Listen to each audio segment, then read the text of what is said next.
Bhavesh Gupta, hair transplant surgeon practising in Kharghar area of Navi Mumbai, www.transplantmaster.com। तो ये video अगर आप देखेंगे शुरू से एंड तक, आपको एक आइडिया आ जाएगा कि सर्जरी के बाद में आपको क्या क्या प्रिकॉशंस रखना है और कौन सी इंस्ट्रक्शंस को फॉलो करना है। तो instruction doubt number 1 from our patient. पहले बहुत सारे लोग ये क्वेश्चन पूछते हैं हमसे कि सर खाने का क्या रेस्ट्रिक्शन है सर्जरी के बाद में, हेयर ट्रांसप्लांट के बाद में क्या खाना चाहिए और क्या खाना नहीं चाहिए। तो from surgeries point of view ऐसा हेयर ट्रांसप्लांट के बाद में स्पेसिफिक रेस्ट्रिक्शन नहीं है कि आपको ये नहीं करना है, ये ही खाना है, ऐसा कुछ नहीं है। हम सिर्फ अपने पेशेंट्स को यही एडवाइस देते हैं कि कोई ज़्यादा हार्ड चीज़ें अचीव ना करें। वो इसलिए ना करें कि जब भी कोई आप ज़्यादा हार्ड चीज़ें अचीव करते हैं तो आपके मसल्स होते हैं आपके हेड एंड नेक एरिया में, जिसके प्रेशर की वजह से अगर साइड में हमने थोड़े ग्राफ्ट लगाए हुए हैं या थोड़े हेयर्स लगाए हुए हैं, वो बाहर पॉप आउट होने के चांसेस होते हैं। तो ये आपको एक हफ्ते तक खाली एक ये प्रिकॉशन रखना है कि आप कोई हार्ड चीज़ें अचीव ना करें, बाकी नॉर्मल डाइट आप अपना कंटिन्यू कर सकते हैं। फूड आफ्टर ट्रांसप्लांट में और एक चीज़ मैं ऐड करना चाहूँगा कि ट्रांसप्लांट के बाद में हमारे क्लिनिक से आपको 2 शीट मिलेगी। पहली शीट में एक क्लियरली मेंशन होगा कि खाने में क्या क्या चीज़ें अच्छी है हेयर ग्रोथ के लिए और खाने में क्या क्या चीज़ें अच्छी नहीं है हेयर ग्रोथ के लिए। एंड सेकंड शीट जो हम आपको देंगे उसमें क्लियरली लिखा होगा कि आपको अपने हेयर्स को कैसे मेंटेन करना है, that is a maintenance sheet. Doubt number 2 है कि नॉर्मली पेशेंट्स हमसे पूछते हैं कि सर ट्रांसप्लांट करवाने के बाद हम लोग ड्रिंकिंग अल्कोहल लेना कब से शुरू कर सकते हैं। सो अल्कोहल में क्या होता है कि जो नॉर्मल अल्कोहल अपन ड्रिंक करते हैं ये अपने लिवर में कंज्यूम होकर लिवर में मेटाबोलाइज होता है कंजम्पशन के बाद, और ट्रांसप्लांट के बाद हम लोग आपको मेडिसिन देंगे कुछ जो आपको एंटीबायोटिक्स हो गई, एनाल्जेसिक्स हो गए, जैसे कि आपके एंटा एसिड हो गए, जो भी दवाइयाँ हैं ये भी आपके लिवर में ही मेटाबोलाइज होती हैं। तो हम लोग अपने पेशेंट्स को ये इंस्ट्रक्ट करते हैं कि जब तक आपका एंटीबायोटिक और पेन किलर का कोर्स खत्म नहीं होता तब तक अल्कोहल लेने से आप थोड़ा दूर रहिए। जैसे ही सर्जरी के 3 या 4 दिन बाद में आपकी दवाइयाँ बंद हो जाती है, इसके बाद में अपना नॉर्मल अल्कोहल कंजम्पशन कर सकते हैं। दैट टू नॉट स्मोकिंग कब से शुरू कर सकते हैं। तो स्मोकिंग से क्या होता है, स्मोकिंग कॉजेस पेरिफेरल वैसोकंस्ट्रिक्शन। तो ये क्या करता है कि अपनी जो स्किन होती है, स्किन के ब्लड सप्लाई को थोड़ा सा कम करता है ये स्मोकिंग। और अगर कोई चेन स्मोकर हो, कोई बहुत अरसों से बहुत सालों से रेगुलरली स्मोक कर रहा है, डेफिनेटली उसके ब्लीडिंग टाइम में फ़र्क पड़ जाता है। हमने ये चीज़ नोटिस भी किया है हमारे सर्जरी में कि जो स्मोकर पेशेंट्स हैं हमारे, जो बहुत सालों से स्मोक कर रहे हैं, सर्जरी करने के टाइम पे इनमें ब्लीडिंग कम होती है। तो डेफिनेटली स्मोकिंग आपके हेयर ग्रोथ में इफेक्ट करता है। सो स्मोकिंग के लिए हम लोग अपने पेशेंट्स को ये एडवाइस करते हैं कि स्मोकिंग अपने ट्रांसप्लांट से 2 हफ्ते पहले और ट्रांसप्लांट के 2 हफ्ते बाद तक आप नहीं करें तो ज़्यादा अच्छा है। उसके बाद में भी अगर आप परमानेंटली इस चीज़ को सीज कर सकते हैं तो बहुत ही अच्छा है। अगर नहीं कर सकते तो कम से कम 2 हफ्ते से लेकर 4 हफ्ते का अगर आप गैप रखते हैं ट्रांसप्लांट के बाद में, तो आपके हेयर ग्रोथ में डेफिनेटली डिफरेंस दिखेगा आपको। थर्ड डाउट्स होते हैं कि सर हमको मेडिसिन कौन सी लेनी है ट्रांसप्लांट के बाद। सो मेडिसिन में देखिए, मेडिसिन में 2 तरह की डिफरेंट मेडिसिन हो गई। पहली मेडिसिन वो हो गई जो आप एंटीबायोटिक्स और पेन किलर्स लेते हैं सर्जरी के लिए, और दूसरी मेडिसिन वो हो गई जो हेयर के ग्रोथ में स्पेसिफिकली अपने को हेल्प करने वाली है। तो पहली ग्रुप ऑफ मेडिसिन है जो सर्जरी के लिए है, जैसे कि एंटीबायोटिक हो गए, आपके पेन किलर्स हो गए, आपकी एसिडिटी की दवाई होगी, माइल्ड सा स्टेरॉइड हो गया आपके स्वेलिंग को कम करने के लिए। ये सब तो आपका ट्रांसप्लांट के 1 दिन पहले शुरू हो जाएगा और ट्रांसप्लांट के 4 से 5 दिन बाद में बंद हो जाएगा। बट जो हेयर ग्रोथ के मेडिसिन है, ये नॉर्मली जो वाइटामिन होते हैं, जो मिनोक्सिडिल स्प्रे होते हैं, ड्यूटास्टेरॉइड या फिनास्टेरॉइड टैबलेट्स होते हैं, इनको हम सर्जरी के 10 दिन बाद शुरू करते हैं और कम से कम अगले 6 महीने तक ही आपको कंटिन्यू करना है अच्छे हेयर ग्रोथ के लिए। नेक्स्ट डाउट्स हमारे पेशेंट्स का ये होता है कि सर सर्जरी के कितने दिन बाद में हम लोग फ्लाइट से ट्रैवल कर सकते हैं। समझो हमारा क्लिनिक बॉम्बे में है और पेशेंट्स कहीं बाहर से आ रहे हैं। बहुत सारे पेशेंट्स हमारे आउट ऑफ मुंबई से आते हैं, आउट ऑफ इंडिया से आते हैं। तो इनके ये बहुत कॉमन डाउट्स होते हैं कि सर हम टिकट कब की निकालें। सो flying wise you can fly the very next day. आप अगले ही दिन अपने ट्रांसप्लांट के ट्रैवल कर सकते हैं। आपको बैंडेज लगाया जाएगा, आपको हेड कैप दिया जाएगा पहनने के लिए, कोई आपको एयरपोर्ट में भी रोकेगा नहीं, और इनकेस कोई रोकता भी है तो हम आपको एक लेटर देंगे कि आपका ट्रांसप्लांट हमारे क्लिनिक में हुआ है। फ्लाइट में जाने में कोई रेस्ट्रिक्शन नहीं है हमारे तरफ से अगले दिन से ही। नेक्स्ट डाउट पेशेंट्स का हमारा ये होता है कि सर हमारा एनेस्थीसिया कब तक रहेगा ट्रांसप्लांट का। सो ट्रांसप्लांट का एनेस्थीसिया 2 एरिया में होता है। एक एरिया वो है जो डोनर एरिया है, जहाँ से हमने आपके बाल हार्वेस्ट किए हुए हैं, और एक एरिया वो है जिसको हम रेसिपिएंट एरिया बोलते हैं, जहाँ पे हम लोग बाल इम्प्लांट करते हैं। ये एनेस्थीसिया जो हम लोग हेयर ट्रांसप्लांट में देते हैं, इसको जाने में थोड़ा टाइम लगता है। किसी पेशेंट्स में 2 से लेकर 3 हफ्ते में नॉर्मली धीरे धीरे कम होते होते गायब हो जाता है। कोई थोड़े से पेशेंट्स होते हैं जिनमें लेट रिस्पॉन्स होता है, उनको 1 महीने से 1.5 महीना भी लग सकता है एनेस्थीसिया का इफेक्ट कम्प्लीटली निकलने में। बट आपके नॉर्मल एक्टिविटीज़ जो है ट्रांसप्लांट के बाद से ये अगले दिन से ही शुरू हो जाएगी, इसमें कोई रेस्ट्रिक्शंस नहीं रहेगा हमारे तरफ से। नेक्स्ट डाउट हमारे पेशेंट्स का ये है कि सर सर्जरी करवाने के बाद में हमको दर्द कितना होगा, पेन की इंटेंसिटी कैसी होगी। तो ट्रांसप्लांट जो जिस टेक्निक से नॉर्मली हम लोग करते हैं, जो टेक्निक को FUE बोला जाता है, ये बहुत ही प्रिसाइज टेक्निक है और बहुत ही माइक्रो टेक्निक है, जिसमें हम लोग 0.8 mm के या 0.9 mm के पंचे से आपके बाल निकालते हैं और आगे हम लोग इम्प्लांट करते हैं रेसिपिएंट एरिया में।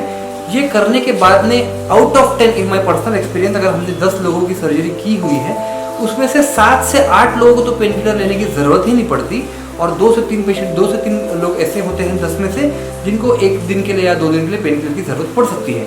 और ऑन एन एवरेज ये पाया गया है कि 2 से 3 हफ्ते तक आपको हल्का हल्का टेंडरनेस रहेगा उस एरिया में जहाँ पे हमने ट्रांसप्लांट किया हुआ है, बट ज़रूरी नहीं है कि उसके लिए आपको पेन किलर की ज़रूरत, पर पेन किलर कंटिन्यूसली लेना पड़े। 2-3 दिन के बाद में आप बंद भी कर सकते हो पेन किलर को, अगर आपका पेन टॉलरेबल। नेक्स्ट डाउट हमारे पेशेंट्स का ये होता है कि sir when will our dressing be removed, हमारी ड्रेसिंग कब निकाली जाएगी। ट्रांसप्लांट में हम लोग आपको ड्रेसिंग देते हैं जो इस एरिया से आपका शुरू होगा और आगे तक बैंडेज आएगा। ये ड्रेसिंग के 2 काम होते हैं। पहला तो ये काम है अपने वुंड को ये कवर करके रखता है, और दूसरा ये काम है कि ये आपके स्वेलिंग को फोरहेड से अपने फेस पे नहीं आने देता। ये ड्रेसिंग नॉर्मली हम लोग ट्रांसप्लांट के 3 दिन बाद में पेशेंट को बुलाते हैं अपने क्लिनिक में और ये ड्रेसिंग निकाल देते हैं। समझो अगर पेशेंट मुंबई से नहीं है, वो कहीं बाहर से है और उसको अर्जेंट में वापस जाना पड़ रहा है, तो हम ये सिंपल सी एक पेपर ड्रेसिंग होती है जिसको पेशेंट अपने घर पे भी खुद निकाल सकता है या अपने शहर में कोई अपने फैमिली डॉक्टर से निकलवा सकता है। इचिंग, किसी किसी पेशेंट्स को ये डाउट होता है या ये देखा जाता है कि किसी किसी पेशेंट्स को इचिंग हो रही है ट्रांसप्लांट के बाद में, डोनर एरिया में या रेसिपिएंट एरिया में। इचिंग होना बहुत ही नॉर्मल है। स्पेसिफिकली हमने ये पाया है कि जहाँ पे हमने ड्रेसिंग दिया हुआ है वो ड्रेसिंग के अंदर वाले एरिया में नॉर्मली पेशेंट्स को इचिंग होती है। कि इचिंग 2-3 कारणों की वजह से हो सकती है। एक तो हमने वहाँ पे ट्रांसप्लांट के लिए डोनर एरिया निकाला हुआ है, तो वहाँ पे इन्फ्लेमेशन है और वो इन्फ्लेम्ड एरिया को इच दे रहा है। सेकेंड कारण ये हो सकता है कि जहाँ ट्रांसप्लांट किया हुआ एरिया है, जहाँ ड्रेसिंग लगाई है हमने, वहाँ से हमने एक ड्रेसिंग जो लगाई है वो ड्रेसिंग थोड़ा मॉइस्ट हो गया है, तो मॉइस्ट होने की वजह से वहाँ पे थोड़ा इचिंग क्रिएट कर रहा है। अगर 3 दिन बाद में हम ड्रेसिंग निकालेंगे वो इचिंग 90% ऑफ पेशेंट्स की चली जाती है। 10% ऑफ पेशेंट्स ऐसे रहते हैं जिनको इचिंग थोड़ी दिन के लिए और रहती है, उसके लिए हम लोग स्पेसिफिकली आपको एक एंटी इचिंग जेल देते हैं और एंटी हिस्टामिन टैबलेट होती है जो आप ले सकते हैं किसी डॉक्टर के प्रिस्क्राइब करने के बाद। इचिंग आफ्टर हेयर ट्रांसप्लांट में मैं और एक चीज़ ऐड करना चाहूँगा कि अगर ट्रांसप्लांट करने के बाद में ड्रेसिंग हमने निकाल दी, समझिए आप, इसके बाद में डोनर एरिया में या रेसिपिएंट एरिया में अगर आपको इच हो रहा है तो कुछ घर के नुस्खे हैं जो अगर आप यूज़ करेंगे तो आपके इचिंग बहुत कम हो सकती है। पहली चीज़ है application of aloe vera gel. Aloe vera gel जो मार्केट में कमर्शियली अवेलेबल होता है, किसी भी मेडिकल स्टोर में या जनरल स्टोर में भी आपको मिल जाएगा। अगर ये एलोवेरा जेल आप रात में लगाते हैं अपने डोनर एरिया में या रेसिपिएंट एरिया में और सो जाते हैं, सुबह उठ के आप अपना हेड वॉश करते हैं, तो बहुत लिमिट तक आपका हेयर स्कैल्प का इचिंग जो है वो कम हो जाएगा। सेकेंड है वार्म कोकोनट ऑयल।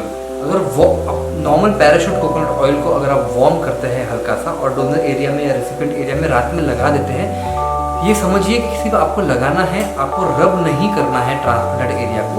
लगा के अगर आप खाली अप्लाई करके जेंटली उसको सो जाते हैं रात को और सुबह उठ के आप अपना हेड शैम्पू करते हैं, तो इससे भी आपकी इचिंग बहुत लिमिट तक सॉल्व हो जाएगी।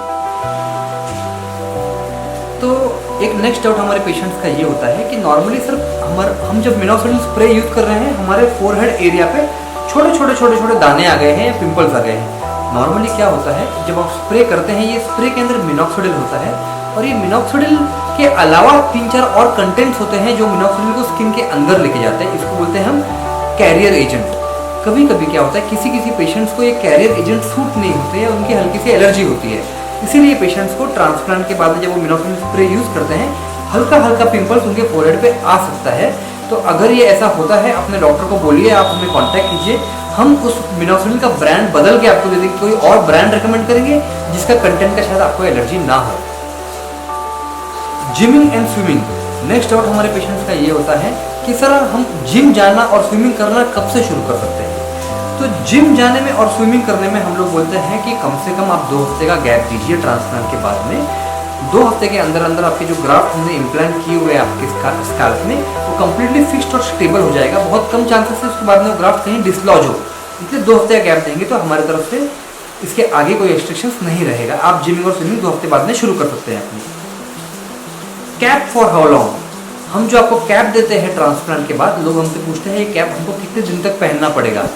तो ये जो कैप हम आपको देते हैं इसको बोलते हैं हम सेमी परमिएबल कैप। इस कैप से आपका जो एयर है वो अंदर भी आ सकता है, बाहर भी जा सकता है। नॉर्मली हम रेकमेंड करते हैं कम से कम 5 से 6 दिन हमारे ट्रांसप्लांट के बाद में आपको हमने जो कैप दी हुई है वो पहने। उसके बाद में अगर आप कैप पहनना छोड़ भी देंगे तो कोई तकलीफ नहीं है। अगर आपको कहीं ऑफिस जाना है या कहीं ट्रैवल करना है और कैप पहनना ज़रूरी हो रहा है बिकॉज थोड़ा एरिया ऑकवर्ड दिख रहा है, तो इसके लिए आप कैप पहन सकते हैं, बट वो कैप कॉटन का होना चाहिए और बहुत ही लूज होना चाहिए। और वो सिर्फ ट्रैवलिंग में पहनिए, घर पे जाने के या ऑफिस जाने के बाद में आप वो कैप को निकाल के रख सकते हैं, बिकॉज बाल जितनी देर तक या स्काल्प जितनी देर तक ओपन रहेगा, ग्रोथ अपने हेड्स की इतनी अच्छी होगी फ्यूचर में। When will be the growth seen? एक डाउट हमारे पेशेंट्स का बहुत ही कॉमन डाउट है कि सर ट्रांसप्लांट हमने आज कर लिया बट बाल ग्रो होना कब शुरू होगा। सो ट्रांसप्लांट के बाद में कम से कम 10 से लेकर 20 दिन के बीच में ट्रांसप्लांट के बाद में एक शेडिंग फेज होता है, जहाँ पे हमने जो बाल लगाए हुए हैं वो बाल आपके गिरेंगे जब आप बाल को क्लीन, जब आप अपने हेड को वॉश करना शुरू करेंगे। और ये जब बाल गिरते हैं इसके साथ में रूट्स नहीं गिरते हैं। जब ये बाल गिरने का फेज आता है इसको हम शेडिंग फेज बोलते हैं। बहुत सारे पेशेंट्स ये देख के पैनिक हो जाता है कि सर हमने जो बाल लगाए हुए हैं वो गिर रहे हैं, और वो बाल गिर रहे हैं, अंदर जो रूट्स है वो अंदर ही है। 3 महीने बाद में या 4 महीने बाद में ट्रांसप्लांट के ये ग्रोथ आपको दिखना शुरू हो जाएगा, इसमें कोई फिक्र करने की बात नहीं है। फॉलोअप आफ्टर ट्रांसप्लांट, हमारे जो पेशेंट्स हैं हमारे क्लिनिक में हम पकड़ सकते हैं कि 30 से 40% पेशेंट्स हमारे मुंबई के होते हैं, rest 50 to 60% of patients out of Mumbai से होते हैं या आउट ऑफ इंडिया से होते हैं। तो ये सोचते हैं कि सर ट्रांसप्लांट हमने करवा लिया आपके यहाँ पे, इसके बाद में हम फॉलोअप कैसे करेंगे आपके साथ में। तो ट्रांसप्लांट के बाद में हमको फॉलोअप सिर्फ 2 ही चीज़ का चाहिए। पहला फॉलोअप है कि कोई आपको एलर्जी या कोई रिएक्शन तो नहीं हो रहा है कोई दवाई का, और दूसरा फॉलोअप चाहिए हमको कि आपका हेयर का ग्रोथ कैसा हो रहा है। ये दोनों ही फॉलोअप हमको आप फोटोज भेज के व्हाट्सएप पे शेयर कर सकते हैं। हमारे क्लिनिक का एक व्हाट्सएप नंबर है जो हम आपको देंगे, उसमें आप रेगुलरली हर मंथ अपना फोटो भेजते रहिए। इसका अगर कोई मेडिसिन ग्रोथ, आपके हेयर ग्रोथ चेक करके हमारे डॉक्टर्स आपको बताएंगे कि वही मेडिसिन कंटिन्यू करनी है या कोई और मेडिसिन हमको ऐड करना है या माइनस करना है। इसके अलावा आपको पर्सनली आने की ज़रूरत नहीं है। कभी आपका मुंबई आना होता है तो हमसे आप अपॉइंटमेंट ले लीजिए और हम आपको चेक कर लेंगे इसके लिए। बट स्पेसिफिकली ट्रांसप्लांट के बाद में कोई रेगुलर फॉलोअप की क्लिनिक आने की आपको ज़रूरत नहीं पड़ेगी। हाँ, अगले डाउट हमारे पेशेंट्स का ये होता है, जो पेशेंट्स हमारे बॉम्बे से होते हैं, कि सर हम अपनी कार में ड्राइव करके क्लिनिक में आ सकते हैं आपके जिस दिन ट्रांसप्लांट करना है उस दिन। तो हम अपने पेशेंट्स को बेसिकली ये एडवाइस देते हैं कि ट्रांसप्लांट के दिन का एटलीस्ट आप ड्राइव ना कीजिए, बिकॉज हम लोग आपको एनेस्थीसिया देंगे हमारे क्लिनिक में। आने के टाइम पे कोई तकलीफ नहीं है, बट जब आप सर्जरी के बाद में वापस जाएंगे उस टाइम पे एनेस्थीसिया देके ड्राइव करना, अगर ये आप चीज़ें अवॉइड कर सकते हैं तो बहुत ही अच्छा है। आप किसी फ्रेंड के साथ में, किसी रिलेटिव के साथ में, या कोई ओला या उबर जैसे कैब सर्विस को आप हायर करके क्लिनिक में आएंगे तो ज़्यादा बेहतर है। ट्रांसप्लांट के दिन ये होता है कि सर ट्रांसप्लांट के कितने दिन बाद में मैं हेयर कलर करना शुरू कर सकता हूँ। तो हेयर कलर करने से ट्रांसप्लांट का स्पेसिफिक डायरेक्ट कोई रिलेशन नहीं है। अगर आप ट्रांसप्लांट के 2 हफ्ते के बाद में अपना डोनर एरिया के आपके हेयर अगर ग्रो होना शुरू हो गए और आप अगर उनको कलर करना चाहते हैं तो हमारे तरफ से उसमें कोई रेस्ट्रिक्शन नहीं है। ट्रांसप्लांटेड एरिया जो रेसिपिएंट एरिया है, यहाँ पे 4 महीने बाद में आपको अच्छी ग्रोथ दिखनी शुरू होगी। तो एक 5 से 6 महीने बाद में अगर आप हेयर कलर करेंगे तो कोई रेस्ट्रिक्शन नहीं होगा हमारे तरफ से। कुछ हमारे पेशेंट्स होते हैं जिनको ये डाउट होता है कि ट्रांसप्लांट के कितने दिन बाद में मैं जिम शुरू करूँ, और जिम शुरू करने के बाद में जो हमारे जिम इंस्ट्रक्टर ने या जिम ट्रेनर ने हमको प्रोटीन से एडवाइस किए हुए हैं लेने के लिए, क्या वो हम वापस शुरू कर सकते हैं या नहीं शुरू कर सकते। तो ये मेरा अकेले का नहीं, बहुत सारे हेयर ट्रांसप्लांट हमारी कॉन्फ्रेंसेस जो होती है इसमें बहुत सारे लोगों ने ऑब्जर्व किया हुआ है कि any type of proteins externally taken in the gym for any kind of body building definitely causes hair fall to certain extent. ये हमने पाया है। अब इसमें डायरेक्ट कोरिलेशन क्या है ये हमको आज तक पता नहीं चला है, बट डेफिनेटली हमने बहुत सारे पेशेंट्स ऐसे देखे हुए हैं जो प्रोटीन्स लेते हैं और उनको हेयर फॉल होता है। मेरा एडवाइस यही रहेगा कि अगर आप इस प्रोटीन्स को जो एक्सटर्नली आपको जिम में दिया जाता है इसको अगर आप बंद करें या इसको आप रेस्ट्रिक्ट करें तो बहुत ही अच्छा है आपके हेयर ग्रोथ के लिए। एक डाउट हमारे पेशेंट्स का ये होता है कि क्या हम अपने हेयर ट्रांसप्लांट की मेडिसिन 5 महीने की या 6 महीने की जो हमको एक साथ लेनी है ट्रांसप्लांट के बाद में, एक साथ लेके इसको फ्लाइट में ट्रैवल कर सकते हैं क्या। तो इसमें आपके दो तरह के मेडिसिन होते हैं। एक है आपका वाइटामिन और फिनेशियल टैबलेट, जो टैबलेट फॉर्म में होता है, जो स्ट्रिप्स होती हैं आपकी, जो कैरी कर सकते हैं डेफिनेटली। सेकंड होता है मिनॉक्सिडिल, जो एक स्प्रे होता है। अब ये स्प्रे जो होता है ये लिक्विड फॉर्म में होता है। लिक्विड को किसी भी फ्लाइट में अगर आप चेक इन में लेके जाएंगे तो कोई तकलीफ नहीं है, बट अगर आप अपने बैगेज में लेके जाएंगे तो 100 ml ऑफ लिक्विड, इससे ज़्यादा आप कोई फ्लाइट में कैरी करने नहीं देगा। हमारे ही एक पेशेंट से गलती हुई थी, उसने 6 बॉटल, 100 ml का एक बॉटल हो गया तो 6 बॉटल 600 ml के हो गए, उसने बैगेज में कैरी कर लिया। तो लास्टली उसको 5 बॉटल वहीं पे निकाल के एयरपोर्ट अथॉरिटीज़ को देना पड़ा, उनको कैरी करने के लिए अलाउ नहीं किया गया। तो हम आपको ये एडवाइस करेंगे, अगर आप बल्क में एक साथ लेके जाना चाहते हैं तो ये जो बॉटल्स हैं मिनॉक्सिडिल की, अपने बैगेज में ना रखें और अपने चेक इन लगेज में डाल दीजिए। कुछ पेशेंट्स के हमारे ये डाउट होते हैं कि ट्रांसप्लांट करने के बाद में जो हमारे नए ट्रांसप्लांटेड हेयर्स आ रहे हैं ये हल्के से वेवी या कर्ली क्यों आ रहे हैं। ट्रांसप्लांट के बाद में ये फिनोमिनन बहुत कॉमनली देखा गया है कि हमने जो हेयर ट्रांसप्लांट किए हुए हैं शुरू के फेज में वो हल्के से वेवी या कर्ली आ सकते हैं, बट टाइम के साथ 7 to 8 मंथ्स आफ्टर ट्रांसप्लांट ये नॉर्मल हेयर को रिजेंबल करना शुरू कर देते हैं। So that shouldn't be any kind of a concern to you. कुछ पेशेंट्स हमसे पूछते हैं कि सर हमको 6000 हेयर ट्रांसप्लांट करवाना है, बट इतना किसी कारण से, हमारे फाइनेंस के कारण से, हमारे टाइम के कारण से हम इसको एक बार में नहीं कर सकते। तो फर्स्ट ट्रांसप्लांट करवाने के कितने गैप बाद में हमको अगला ट्रांसप्लांट करवाना है। तो हम नॉर्मली उनको ये एडवाइस देते हैं कि अगर एक बार में करवा सकते हैं तो बहुत ही अच्छा है। अगर किसी कारण आप नहीं करवा पा रहे हैं तो फिर कम से कम 6 महीने का गैप दीजिए दूसरे ट्रांसप्लांट से पहले। सो पहले ट्रांसप्लांट के 6 महीने बाद में अगला ट्रांसप्लांट किया जा सकता है वेरी कंफर्टेबली। पेशेंट्स के नॉर्मली ये डाउट्स होते हैं कि सर ट्रांसप्लांट करने के बाद में हम जब जिम जाना शुरू कर देंगे, इसके बाद में स्टीम बाथ कब से ले सकते हैं। नो, स्टीम बाथ में हमने एक फिनोमिनन पाया गया है कि जब आप स्टीम बाथ लेते हैं आपके स्किन के पोर्स ओपन होते हैं, और ये पोर्स ओपन होने की वजह से कुछ हेयर जो आपके ट्रांसप्लांट नहीं किए होंगे, अगर आपके ओरिजिनल हेयर भी होंगे, उसका लॉस हो सकता है। अब ये स्टीम बाथ की वजह से जो हेयर लॉस होता है, अगर आप अपने हेयर के वाइटामिन और मेडिसिन और मिनॉक्सिडिल स्प्रे अगर रेगुलरली लगा रहे हैं तो ये बाल जो है वापस ग्रोइंग फेज में आएंगे और ग्रो होंगे। बट फिर भी हम अपनी तरफ से पेशेंट्स को ये चीज़ को रेस्ट्रिक्ट करने के लिए बोलते हैं कि कम से कम ट्रांसप्लांट के बाद में 4 से 5 महीने तक अगर आप स्टीम बाथ अवॉइड कर सकते हैं सबसे अच्छा है। एक बहुत ही कॉमन हमारे पेशेंट का डाउट ये होता है कि सर ट्रांसप्लांट के बाद में 6 महीने की मेडिसिन हमने ले ली आपसे, या 1 महीने की या 2 महीने की मेडिसिन हमने आपसे ले ली, इसके बाद हम चले जाएंगे किसी और सिटी में या किसी और कंट्री में, तो आप हमको मेडिसिन कैसे भेजेंगे। तो ट्रांसप्लांट के बाद में अगर आपकी मेडिसिन ख़त्म हो जाती है, हम आपको अपने क्लिनिक का व्हाट्सअप नंबर देंगे और हमारा ईमेल आईडी देंगे। हमको आप कांटेक्ट करके आप बता सकते हैं कि मेरी मेडिसिन का स्टॉक अगले 1 हफ्ते में ख़त्म होने वाला है। एटलीस्ट 1 हफ्ते का एटलीस्ट मेडिसिन खत्म होने से 1 हफ्ते पहले आप हमको बता दीजिए, हम आपको मेडिसिन यहाँ से कोरियर या पार्सल करवा देंगे।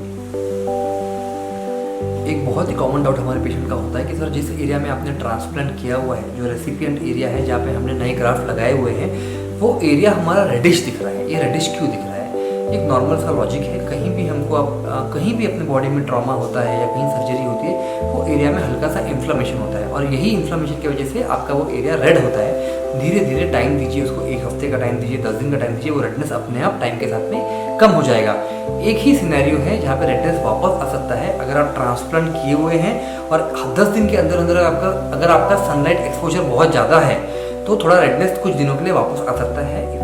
इसलिए हम अपने पेशेंट्स को ये रेकमेंड करते हैं या ये एडवाइस करते हैं कि ट्रांसप्लांट करने के 10 दिन बाद तक आप सनलाइट में ज़्यादा मत जाइए या अवॉइड कीजिए। Wearing helmet after transplant. एक डाउट हमारे पेशेंट्स का ये होता है कि ट्रांसप्लांट करने के कितने दिन बाद में अपना हेलमेट पहन सकता हूँ बाइक चलाने के लिए। हेलमेट पहनना एटलीस्ट 1 महीने के लिए आप ट्राई कीजिए कि आप अवॉइड करें। 1 महीने बाद में आप नॉर्मली एक हैंडकरचीफ को ट्रायंगल शेप बना के अपने हेड पे बांध सकते हैं और उसके ऊपर हेलमेट को जेंटली प्लेस कर सकते हैं, ये ध्यान में रखते हुए कि हेलमेट ज़्यादा टाइट ना हो। Donor area scarring after hair transplant. Patients ये पूछते हैं हमसे कि सर डोनर एरिया जहाँ से आप बाल निकालने वाले हो, इस एरिया में तो कहीं स्कार नहीं रह जाएगा, या ये एरिया तो कम्प्लीटली खाली नहीं हो जाएगा ट्रांसप्लांट के बाद में जो ऑकवर्ड दिखे, या कुछ दिनों के लिए हम इसको हाइड कैसे करें जब तक ये दिख रहा है। तो पहली चीज़ तो ये है कि जब हम हेयर पीछे से एक्सट्रैक्ट करते हैं आपका, एक हेयर निकालते हैं, एक हेयर छोड़ते हैं, एक हेयर निकालते हैं, एक छोड़ते हैं। इससे जो निकाले हुए हेयर है ये रूट्स के साथ में निकाले हुए हैं तो ये तो वापस नहीं आने वाले, बिकॉज ये आगे ग्रो होने वाले हैं। बट जो हेयर हमने छोड़े हुए हैं, जो नहीं निकले हैं, ये ग्रो होना शुरू हो जाएंगे 1 महीने बाद, और लगभग समझो 2 महीने बाद ट्रांसप्लांट के वो एरिया कम्प्लीटली आपका हाइड हो जाएगा। बट उसके लिए कम से कम हेयर का ग्रोथ 1 to 2 सेंटीमीटर होना चाहिए डोनर एरिया हाइड करने के लिए। तब तक हम क्या करें, वो एरिया को कैसे छुपाएं? एक सॉल्यूशन उसका ये है कि इंटरनेट पे आप अमेजोन से या फ्लिपकार्ट से कोई भी जगह से हेयर बिल्डिंग फाइबर्स ये होते हैं कि वो पाउडर सा होता है, मैग्नेटिक पाउडर सा होता है, जो अगर आप स्प्रे करेंगे अपने हेयर्स को वो बाइंड कर लेगा। अगर आप वॉश करना चाहेंगे वॉश होके वो निकल जाएगा। कोई भी कंपनी का टॉपिक हो या कोई और कंपनी हो, आपको कहीं भी ऑनलाइन से आप ऑर्डर कर सकते हैं। और जब तक आपका डोनर एरिया विजिबल है पीछे वाला, उसको स्प्रिंकल कर लीजिए दिन में ऑफिस जाने से पहले, और रात को या नेक्स्ट डे मॉर्निंग में जब वॉश करेंगे अपने हेड को वो निकल जाएगा। कुछ दिनों के लिए आप अपना ऐसा काम चला सकते हैं ताकि वो एरिया ऑकवर्ड ना दिखे कुछ दिनों तक। स्वेलिंग आफ्टर हेयर ट्रांसप्लांट्स, बहुत सारे पेशेंट्स को हमारा ये डाउट होता है, ये कंसर्न होता है कि अगर हमने ट्रांसप्लांट करवाया तो ट्रांसप्लांट के बाद स्वेलिंग कितनी आएगी और कितने दिनों के लिए रहेगी। तो आपको ये समझने की ज़रूरत है कि स्वेलिंग एक बहुत ही सब्जेक्टिव चीज़ है। किसी को कम आ सकती है, किसी को ज़्यादा आ सकती है, बट ज़्यादा आए या कम आए इसमें कोई घबराने जैसी चीज़ नहीं है। ट्रांसप्लांट के सेकेंड डे या थर्ड डे स्वेलिंग का पीक होता है, फिर धीरे धीरे हम आपको मेडिसिन देते हैं, उसके ज़रिए वो धीरे धीरे कम होती जाएगी। और एक मेथड है या मैनुअल है जिससे आप स्वेलिंग को जल्दी रिड्यूस कर सकते हैं। अपने फिंगर्स को ऐसे इंटरलॉक कीजिए, दोनों थंब को लीजिए, मिरर के सामने खड़े रहिए और अपने हेड पे ऐसे मसाज कीजिए। अगर ऐसे मसाज आप दिन में कम से कम 3 से 4 बार 5-5 मिनट के लिए करते हैं तो आपकी स्वेलिंग जल्दी सबसाइड हो जाएगी। हेयर के लिए कौन सा ऑयल बेहतर है? मार्केट में हजारों टाइप के ऑयल्स अवेलेबल है, कमर्शियल भी और नेचुरल भी available, but coconut oil is suppose to be one of the best oil for hair. Coconut oil जो है बालों के लिए सबसे बेहतर माना जाता है, बिकॉज कोकोनट ऑयल ही एक ऐसा ऑयल है जिसके हाइड्रोकार्बन स्ट्रक्चर्स अपने नॉर्मल बालों के हाइड्रोकार्बन स्ट्रक्चर से मैच होते हैं, ताकि वो बालों के स्ट्रैंड्स के अंदर एब्जॉर्ब हो पाए। इसलिए कोकोनट ऑयल के अलावा और कोई ऑयल लगाने की ज़रूरत नहीं है। समझिए अगर आपने रिसेंटली ट्रांसप्लांट करवाया है और आपके स्कैब्स अब तक निकले नहीं हैं, तो ऐसे केसेस में आप कोकोनट ऑयल को थोड़ा वार्म कर सकते हैं, और वार्म करके आप रात को अपने स्कैल्प पे अप्लाई कीजिए। अप्लाई करने के टाइम जेंटली अप्लाई करेंगे तो चलेगा, you don't have to rub it, जोर जोर से उसको रब नहीं करना है ट्रांसप्लांटेड एरिया में। हेयर ऑयलिंग बेसिकली कब करना चाहिए? हेयर ऑयलिंग करना चाहिए एक रात पहले, नेक्स्ट डे जब आप शैम्पू करने वाले हो, ताकि आप रात को ऑयलिंग करें, रात को ऑयल लगा के सो जाए और सुबह उठ के आप डायरेक्टली शैम्पू कर ले। ऑयल को सर पे लगा के बाहर मत जाइए। आप हेयर ऑयल लगा के बाहर जाते हैं तो बहुत सारे डस्ट जो है आपके स्कैल्प के ऊपर स्टिक हो जाएंगे और फिर उससे इचिंग क्रिएट होती है अननेसेसरीली। ट्रांसप्लांटेड एरिया में इच करना ऐसे भी एडवाइजेबल नहीं है।